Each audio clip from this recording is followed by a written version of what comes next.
तो वहाँ पर वसुदेव और नंद महाराज जब मिले तो वो ऐसे मिले जैसे बहुत ही पिछड़े हुए दोस्त कई साल के बाद मिलते हैं, ऐसा उनका प्रगाढ़ ऐसा उन्होंने आलिंगन किया, वो रोने लगे दोनों।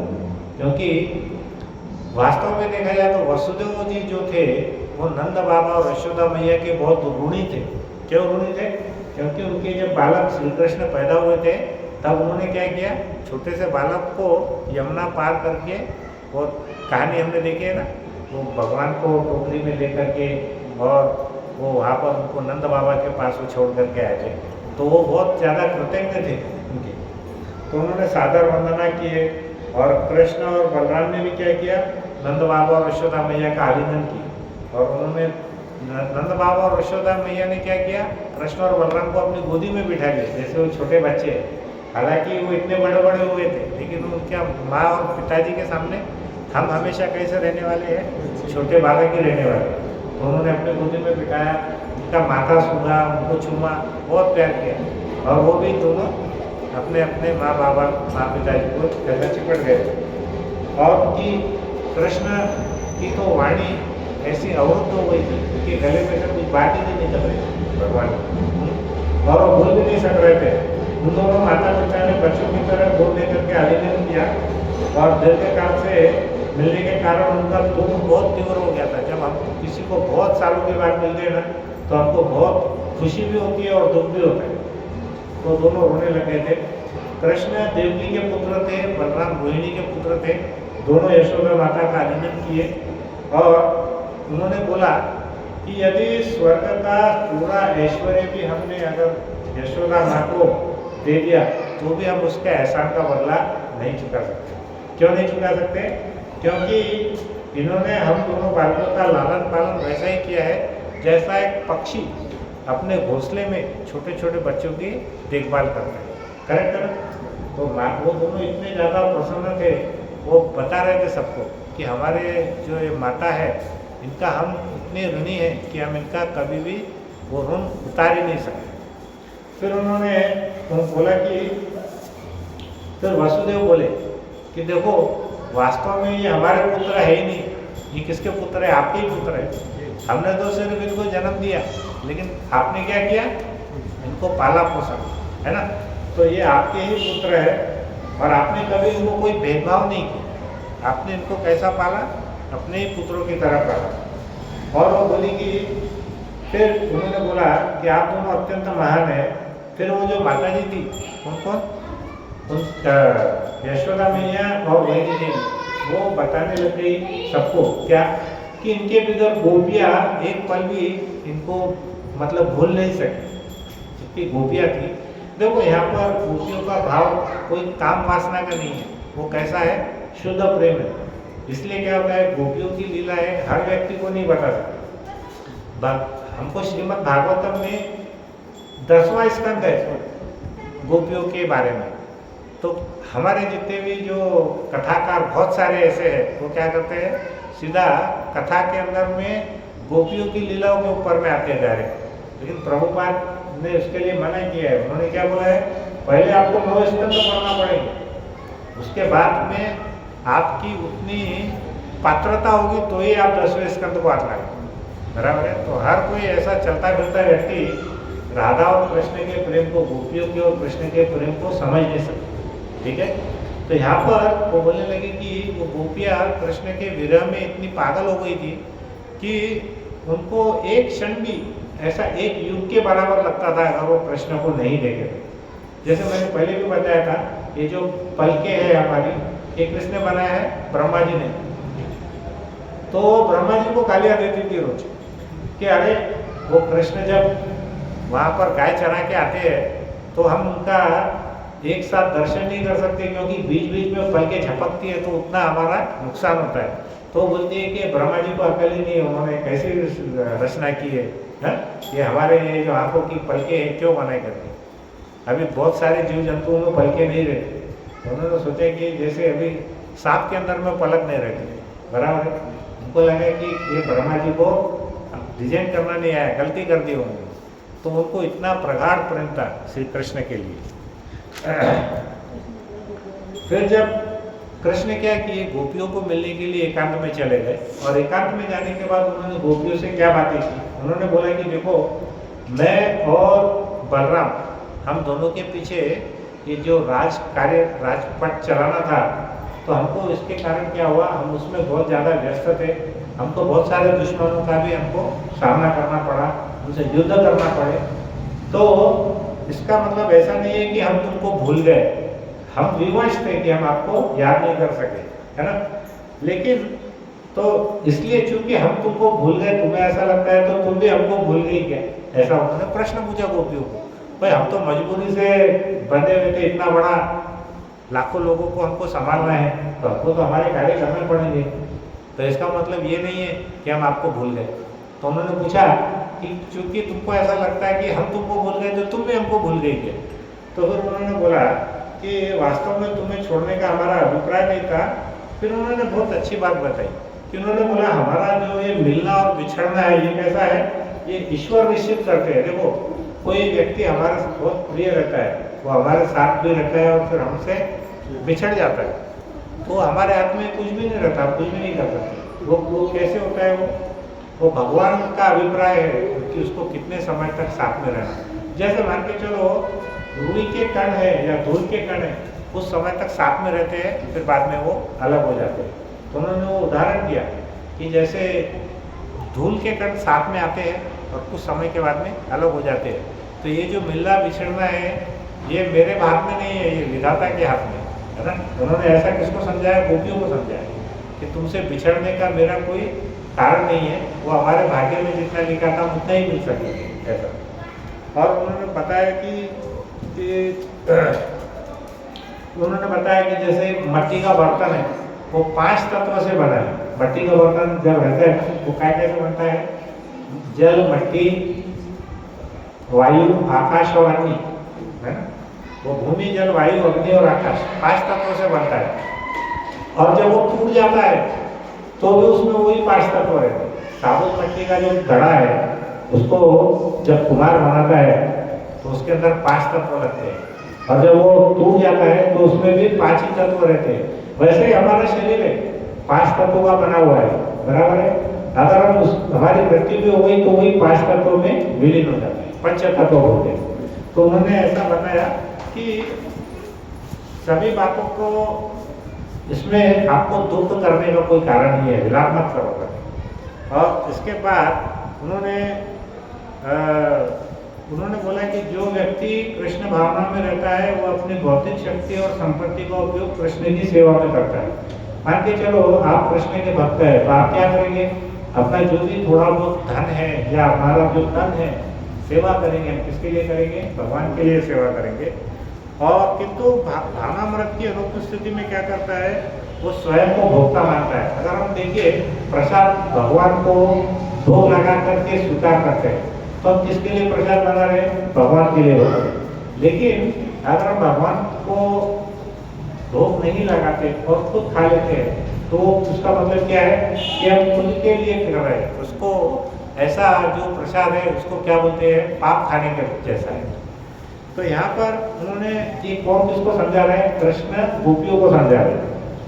तो यहाँ पे गोपियों ने श्री कृष्ण से प्रार्थना की कि भगवान, आपकी जो महिमा है वो कैसी है, बहुत रहस्यमयी है, आपको समझना आसान नहीं है। लेकिन भगवान क्या बोलते मालूम है, I am simple for the simple, मैं सादे लोगों के लिए सादा हूँ, and I am difficult for the complicated, टेढ़े लोगों के लिए मैं टेढ़ा हूँ, बराबर। अगर कोई भक्त भगवान के लिए पत्रम पुष्पम फलम तो सही चढ़ा रहा है उसने, तो भगवान उसके लिए वो सीधे, क्योंकि उसके मन में कुछ दूसरा कपट नहीं। लेकिन अगर कोई व्यक्ति दूसरी भावना के साथ में भगवान, जैसा उदाहरण है शकुनी कैसा था, बहुत कपटी था, उसके मन में ऐसा आता आता था कि मेरे भांजे को यहाँ पे दुर्योधन को राजगद्दी मिल जाना चाहिए। तो उसने कितना कपट खेला, लेकिन भगवान बोलते हैं कि कपटी के अंदर में मैं सबसे बड़ा कपटी हूँ, है ना। तो भगवान ने क्या कि शकुनी को ऐसा मारे कि उसकी मौत कैसे हुई किसी को याद भी नहीं, जबकि पूरा महाभारत हुआ शकुनी के कारण, बराबर है। तो यहाँ पर भगवान क्या बोलते हैं कि ये गोपी है भगवान की प्रशंसा कर रही है, उनकी महिमा का गान कर रही है कि प्रभु आपकी नाभि से ब्रह्मा जी उत्पन्न हुए और हम तो बद्ध आत्मा है, हम आपके चरण कमलों की शरण लेकर खुद का उद्धार हम निश्चित रूप से प्राप्त कर सकती है। उन्होंने बोला कि हम कैसे हैं, हम अपने गृहस्थ कार्यों में व्यस्त रहते हैं। हरे माता जी को घर का बहुत काम रहता है, बराबर है। वैसे गोपियों को भी बहुत काम था घर का, वो काम करते रहती थी। तो आपसे प्रार्थना है कि आप सूर्य के समान सदैव हमारे हृदय में स्थित रहे, यही हमारे लिए सबसे बड़ा वरदान होगा। मतलब आपका प्रेम हमारे हृदय में हमेशा हमेशा के लिए ऐसा जलता रहे, यही हमारी सबसे बड़ी प्रार्थना है। ऐसा कौन बोला? गोपियाँ बोलती है भगवान। अब यहाँ पे गोपियाँ सबसे बड़ा महत्वपूर्ण हमको देखना है। गोपियाँ क्या थी? सब मुक्त आत्माएं थी। पिछले जन्म में क्या थी गोपियाँ? बड़े बड़े संत ऋषि मुनि। जब भगवान रामचंद्र गए थे तब रावण का वध करने, आपको याद होगा कि भगवान को रास्ते में हजारों हजारों कौन मिले थे? बहुत बड़े बड़े ऋषि मुनि मिले थे जो भगवान की सेवा कर रहे थे। तो उन्होंने भगवान को आग्रह किया था कि प्रभु हमें भी आपका संग चाहिए, हमें आपके साथ में रहना है। तो प्रभु बोले देखो ये तो अभी त्रेता युग है, ये युग में तो नहीं, लेकिन मैं जब द्वापर युग में आऊँगा ना तब तुमको जरा संग। तो जितने भी ये जो गोप बालक और गोपियाँ थी, ये कौन थे? ये सब ऋषि मुनि हैं बड़े बड़े। हमको लगता है कि ये इतना बड़ा अच्छा भाग्य है कि ये कृष्ण के साथ में आ गए। ऐसा ही भाग्य नहीं आता, हमारे पिछले कर्मों के फल के कारण ऐसा भाग्य प्राप्त होता है। हर एक को कृष्ण का संग मिलता है कि नहीं मिलता? हमको तो हमारे गुरु का भी संग मिल जाए तो बहुत बड़ी बात है, हमको हमारे बड़े वैष्णव भक्त का भी संग मिल जाए तो भी बहुत बड़ी बात है ना। तो हमें ये कोशिश करना चाहिए कि हमसे आगे जो भक्त चल रहे हैं हम उसके साथ में कैसा ज़्यादा से ज़्यादा हम उसके साथ में रहें। जो हमारे बराबर के भक्त हैं उनके साथ हम मित्रता पूर्वक रहना, जो हमारे नीचे हैं उनके ऊपर हमें कृपा करना चाहिए, और जो हमसे ऊंचे हैं उनके चरणों में हमें गिर करके उनकी सेवा करने का प्रयत्न करना चाहिए ताकि हम उनसे कुछ सीख सकें। तो वास्तव में वैष्णव को अगर आगे बढ़ना है तो जो प्रगत भक्त है उनके कार्य का उन्होंने अवलोकन करना चाहिए, उनके पीछे पीछे उनके कार्य को देखना चाहिए। तो ऐसा इन्होंने बताया कि इतने लंबे युग के बाद कृष्ण जब उनको मिले। अब आप एक बात बताओ मेरे को, एक प्रश्न मैं पूछता हूँ। देखो कृष्ण द्वारका में मिले थे तब उनके पास में बहुत ऐसा धन ऐश्वर्य कुछ था क्या? हाँ या ना बोलो? अरे भाई वृंदावन में भगवान क्या थे? गाय चलाते थे, तो कोई बहुत पैसे वाले थे क्या वहाँ? द्वारका में भगवान कैसे थे? बहुत ही ज्यादा ऐश्वर्यशाली थे। अगर आज की कोई लड़की होती तो वो क्या बोलती थी? कृष्ण जी मला तुम्हें द्वारकाला घेऊन चला, क्या बोलती थी? वृंदावन में क्या है? झाड़ पेड़ है, गंगा नदी और यमुना नदी है, उधर क्या करेंगे जाके?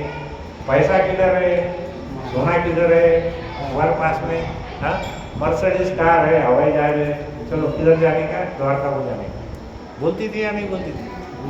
है ना।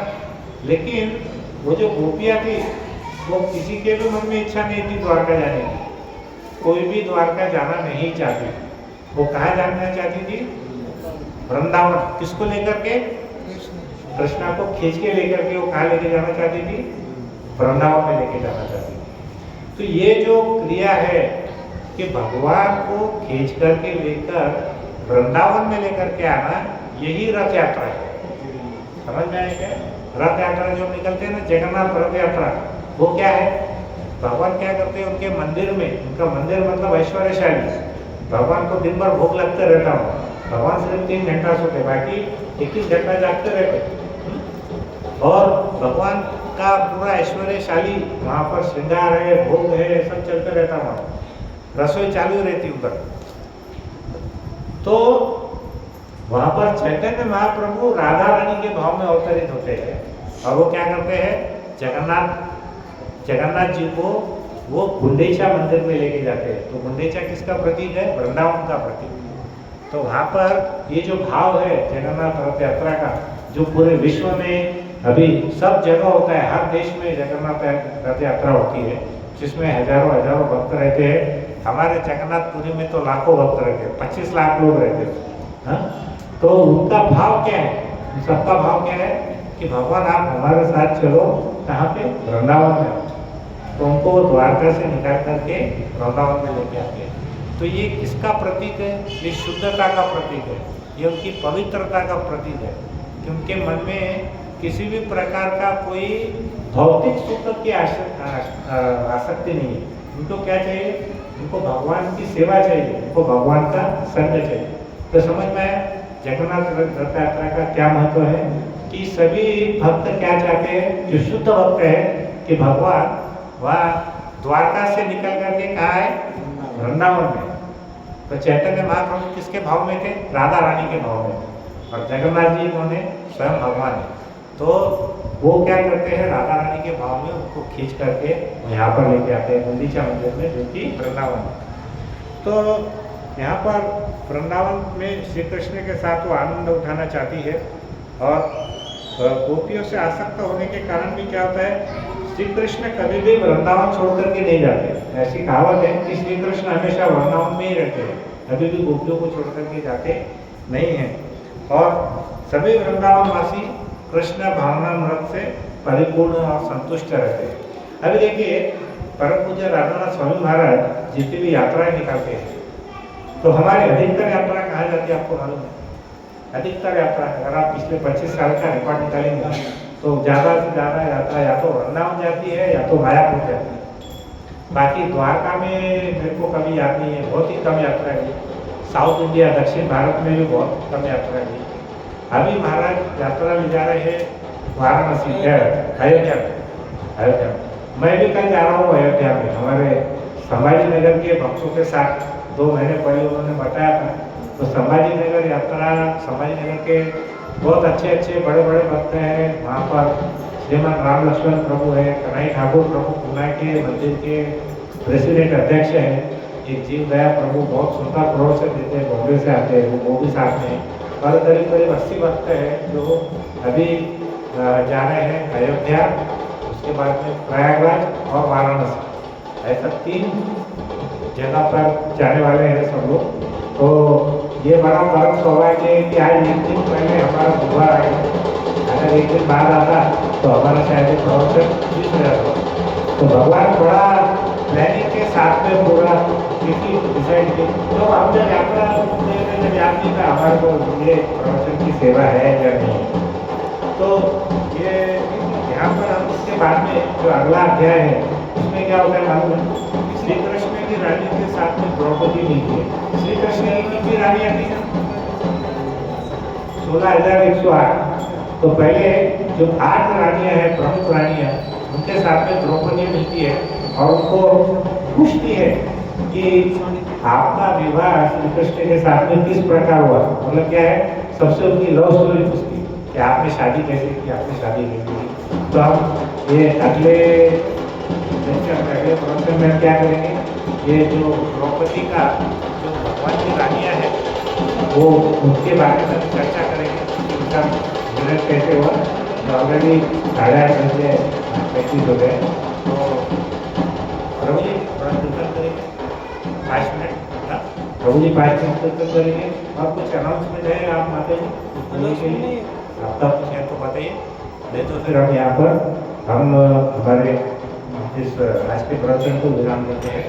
श्रीला प्रभुपाद की जय, श्रीमद् भागवतम की जय, सभी भक्त वृंद की जय। निताई गौर प्रेमानंदे।